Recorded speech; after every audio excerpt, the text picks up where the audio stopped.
You're locked in to Fran Harris's Women's Basketball TV. Are you insane? Some of y'all are just haters. With WNBA champion, NCAA champion, sports announcer, and entrepreneur, Fran Harris. So buckle up, Buttercup. Here's the show. Welcome to a special edition of Kate Gate. Drum roll, please. Yes, of course, there was never any doubt that Caitlin Clark was going to win Rookie of the Year. There really was never any doubt. Regardless of which side of the basketball court you play on and who you thought should have gotten it, Caitlin Clark's performance this season was the stuff of legends. It was. It was the stuff of legends. So you guys saw my video where I talk about, hey, what is really a most valuable player? What's really a player of the year?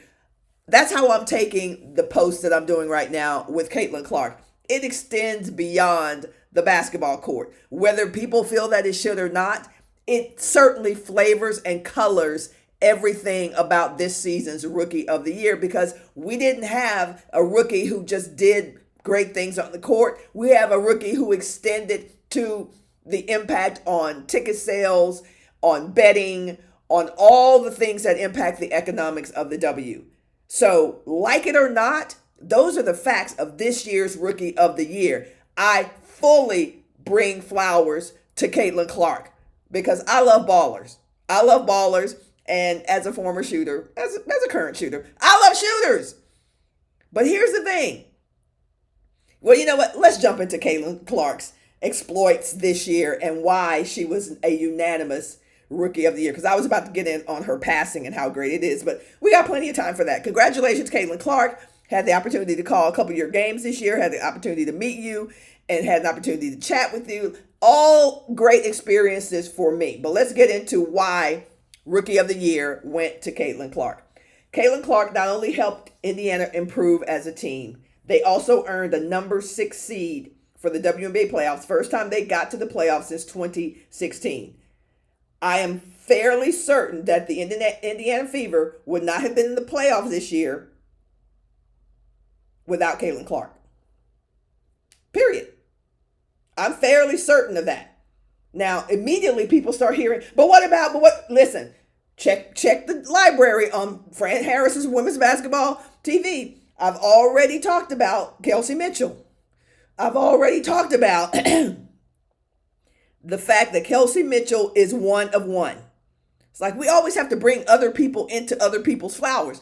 That's why I did the whole video on Kelsey Mitchell, because she is one of one.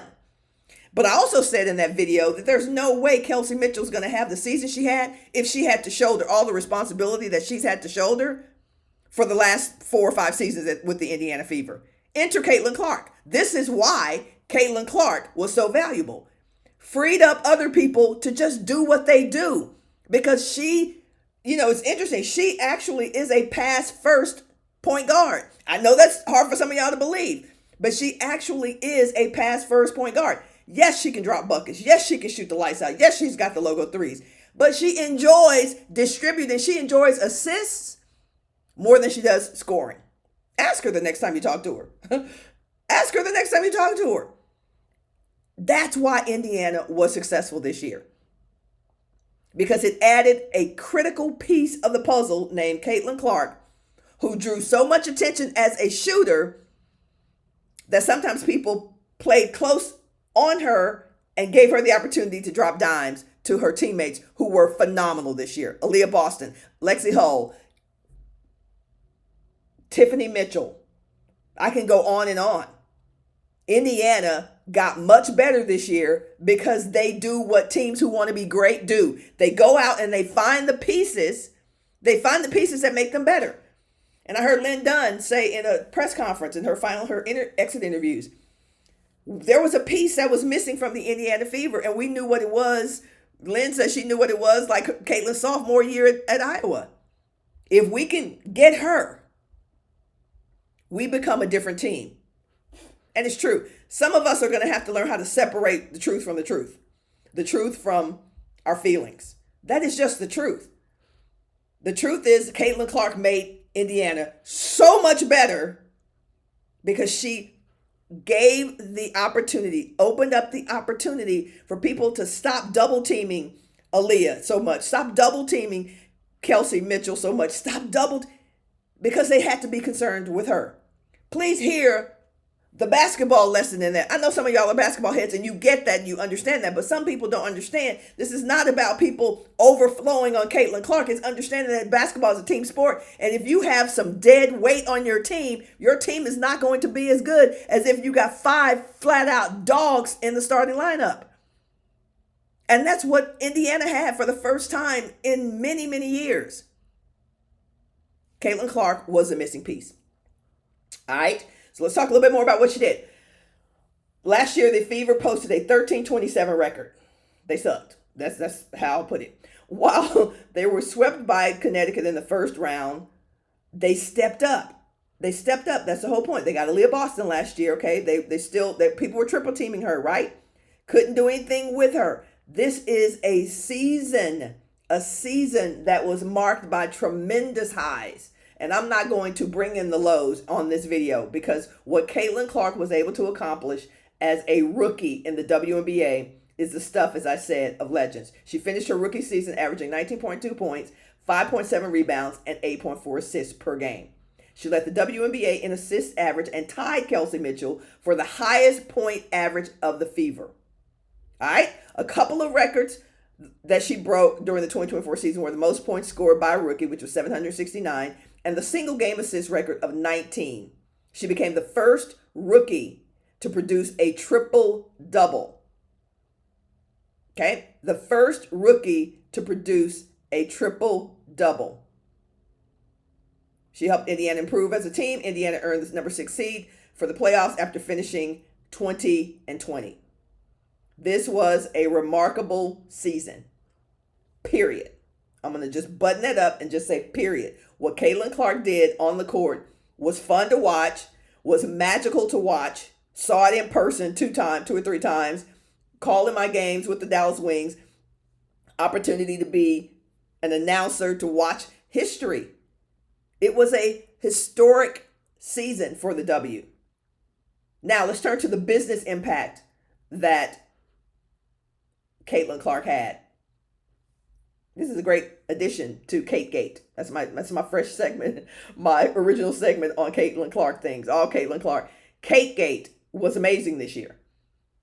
Literally, the gate exploded in every arena when Caitlin was a part of it.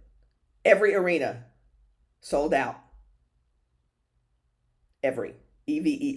Every arena sold out. Yes.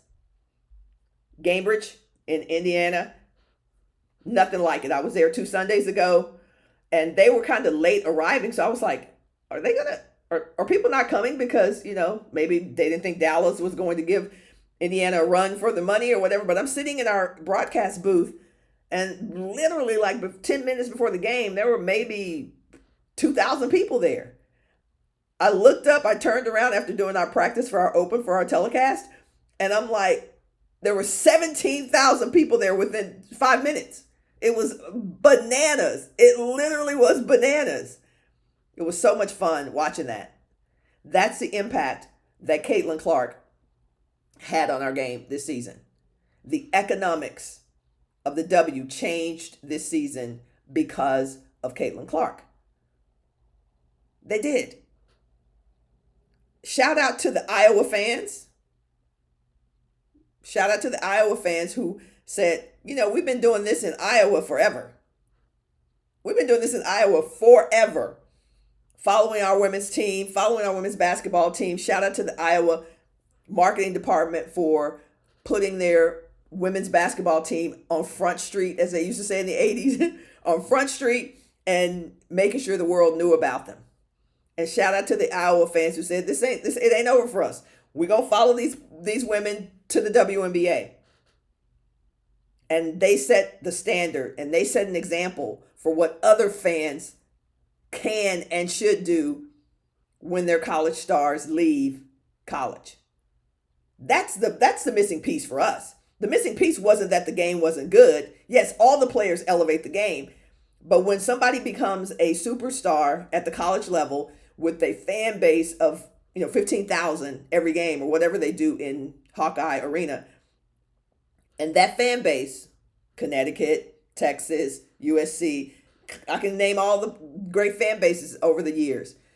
When they become rabid fan bases who say, we're not going to just stop with these women at college, we're going to follow them to the pros, the WNBA will be, meteoric in terms of its ascent from a fandom standpoint. Meteoric rise when college fans follow their superstars to the pros. That's the case study for me.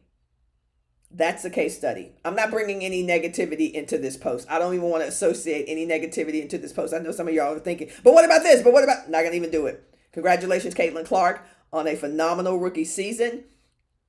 Kudos to your fans who showed up, blew the numbers out of the water on merch, on TV ratings, on food and hot dogs, on beer, whatever was happening in arenas around the country this summer. Thank you, Caitlin Clark and your fans, for elevating us and showing us what's possible. It's time for everybody else to get on board. I'll see y'all in the next one. What did y'all think about the Rookie of the Year this season? That's all for now. Before you bounce, make sure you like, comment, subscribe, and check out the merch.